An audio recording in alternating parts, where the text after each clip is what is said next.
अगर आपको अपनी जिंदगी में कोई दुख हो या कोई परेशानी हो, या आप किसी ऐसे रास्ते में फंस गए हैं जिसके दो मार्ग हैं और आपको समझ नहीं आ रहा है आपको कौन सा रास्ता चुनना चाहिए, तो आज का ये वीडियो आप लोगों के लिए खास होने वाला है और आप बहुत शांत महसूस करेंगे।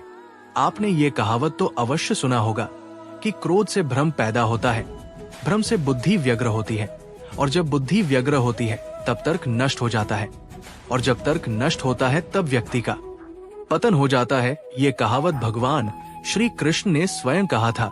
श्री कृष्ण कहते हैं, क्रोध एक ऐसा जहर है जो व्यक्ति को मारता तो नहीं लेकिन उसको अपने जैसा विसला बना देता है। अब आप सोचेंगे, भला क्रोध किसी व्यक्ति को विसला कैसे बना सकता है? वो इसलिए क्योंकि अक्सर जब इंसान गुस्से में होता है तो अपना आप खो बैठता है, सामने वाले को ऐसे शब्द बोल जाता है जो किसी जहर से कम नहीं लगते। आप में से ऐसे बहुत से लोग होंगे जिसे क्रोध की वजह से बहुत सी परेशानियों का सामना करना पड़ा होगा, क्योंकि क्रोध के आवेश में आकर अक्सर इंसान अपने पराये का लिहाजा भूल जाता है, जिसके चलते वह अपने सबसे करीबी रिश्ते गवा बैठता है। अब सवाल यह है कि क्रोध की इस अग्नि को ठंडा कैसे किया जाए। हम आपको एक कहानी के माध्यम से समझाते हैं। प्राचीन समय की बात है, एक छोटे से गांव में एक बुद्धिमान गुरु रहते। उनके कई शिष्य थे जो उनसे ज्ञान और जीवन के महत्वपूर्ण सबक सीखने आते थे। एक दिन एक शिष्य बहुत गुस्से में गुरु के पास आया और बोला, गुरुजी, मैं आपसे बहुत गुस्से में हूँ। मेरे मित्र ने मुझसे बहुत बुरी बातें कही और मैं अब उसके साथ संबंध तोड़ने जा रहा हूँ। गुरुजी ने शांति पूर्वक मुस्कुराते हुए कहा, शांत हो जाओ और मेरे साथ आओ। वो शिष्य को एक शांत नदी के किनारे ले गए। नदी के पास पहुंचते ही गुरु ने कहा, इस पानी को देखो, ये बिल्कुल शांत है, लेकिन अगर तुम इस पर पत्थर फेंकोगे तो लहरें उठेगी। जैसे ही पत्थर की गति थम जाएगी, पानी फिर से शांत हो जाएगा। शिष्य ने नदी में पत्थर फेंका और देखा कि पानी में लहरें उठी और फिर धीरे धीरे शांत हो गई। गुरु ने कहा, तुम्हारे गुस्से का भी यही हाल है। जब कोई तुमसे बुरा कहता है या तुम्हारे साथ गलत करता है तो वह एक पत्थर की तरह होता है जो तुम्हारे मन के शांत पानी को बाधित करता है। अगर तुम उसे और बढ़ावा देते हो तो लहरें तेज होगी, लेकिन यदि तुम शांत हो जाओगे तो लहरें सहते ही थम जाएगी और तुम्हारा मन फिर से शांत हो जाएगा।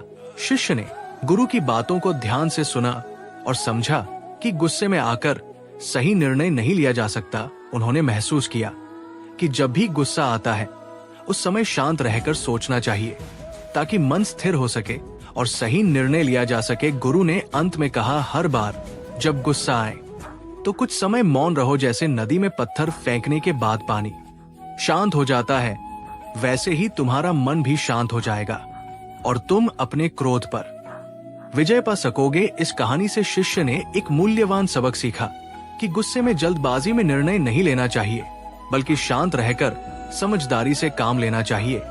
इसलिए दोस्तों, जब भी आपको गुस्सा आए तो कुछ समय के लिए मौन रहिए। इससे आपका क्रोध शांत हो जाएगा और आप बेहतर तरीके से स्थिति को संभाल सकेंगे। श्री कृष्ण कहते हैं, भय सबको होता है, चाहे वो पशु हो, पक्षी हो या मनुष्य। वास्तविकता में मनुष्य भय को अपने साथ लेकर ही जन्म लेता है। और इस भय से भय कैसा? यदि भय बुरा भाव होता तो क्या इसे हम अपने साथ लेकर जन्म लेते? वास्तविकता में भय हमें आगे बढ़ने के लिए प्रेरित करता है। अब देखिए, जीवन जीने का भय आपसे स्वयं की सुरक्षा करवाने का प्रयास करता है। अपमान का भय सदाचार की ओर बढ़ाता है। किसी प्रिय को खो देने का भय उसके लिए कर्तव्य पालन करने के लिए प्रेरित करता है। किंतु ये भय बुरा तब हो जाता है जब आप इसे अपने ऊपर हावी होने देते हैं, इसके लिए कुछ प्रयास नहीं कर पाते। इसलिए यदि इस भय को उपयोग में लाना है, आपको स्वयं इस भय के ऊपर हावी हो जाना पड़ेगा। तो तोड़ दीजिए भय की सीमाएं। अपने आत्मा को छोड़ के किसी और के समक्ष सर मत झुकाए और स्मरण रखिए, जब अंधकार से डरना छोड़ दोगे तभी दीपक बनकर प्रकाश दे पाओगे। जिनके अंदर डर स्वाभाविक है, उनको अपने दिमाग और मन को एक बात समझा होगी, अगर मुझे अच्छी जिंदगी जीनी है तो मुझे इस डर को जीतना होगा और इसके लिए मुझे योजना पूर्वक एक के बाद एक कदम उठाने पड़ेंगे। खुद को यकीन दिलाना ही होगा कि वक्त रहते ही खुद को बदलना पड़ेगा।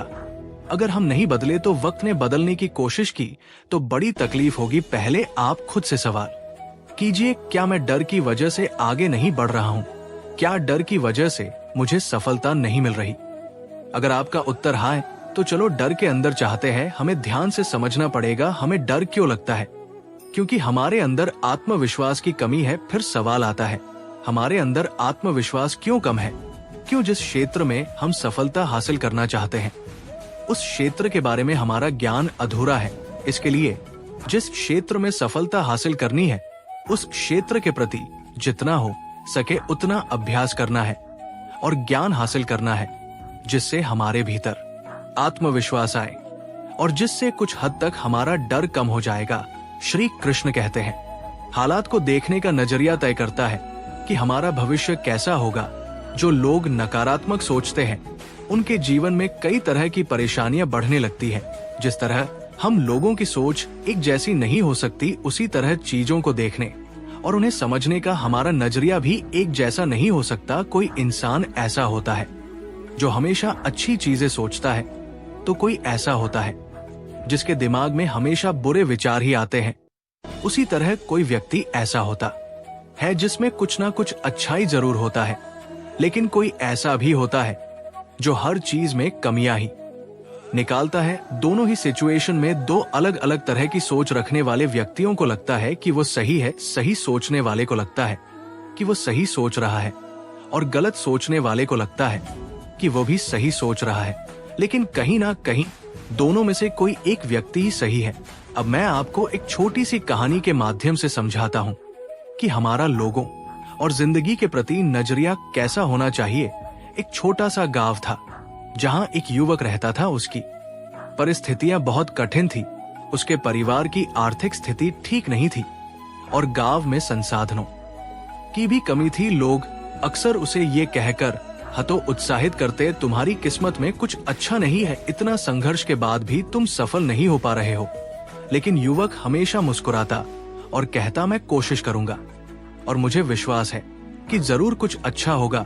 वो हर दिन अपने काम पर मेहनत करता, पढ़ाई में जुटा रहता, जो भी गलतियां करता उनसे सीखता।